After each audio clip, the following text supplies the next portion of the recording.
ઔદ્યોગિક કંપનીમાં fire NOC છે કે નહીં તેની તપાસ જરૂરી બની।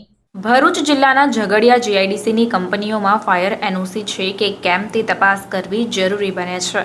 જીઆઈડીસીમાં અનેકો વખત ઔદ્યોગિક એકમોમાં આગ તેમજ બ્લાસ્ટની નાની મોટી ઘટનાઓ બનતી રહે છે અને કેટલીક વખત આ અકસ્માત જીવલેણ પણ સાબિત થયા છે અને કેટલાક કામદારોએ પોતાનો જીવ ગુમાવ્યો છે। હાલ રાજકોટ ખાતે ટીઆરપી ગેમ ઝોનમાં આગ લાગી હતી, જેમાં કેટલાક લોકો મૃત્યુ પામ્યા હતા તો કેટલાક લોકો લાપતા બન્યા હતા।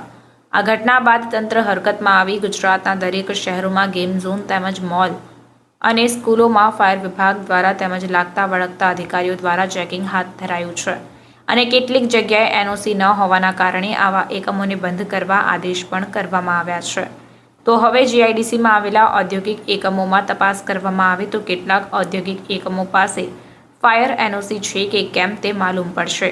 કામદારોની સલામતી માટે લાગતા વળગતા અધિકારીઓ પોતાની એસી ઓફિસમાંથી બહાર નીકળી જીઆઈડીસીના ઔદ્યોગિક એકમોમાં તપાસ કરે તેવી લોકમાંગ ઉઠવા પામી છે।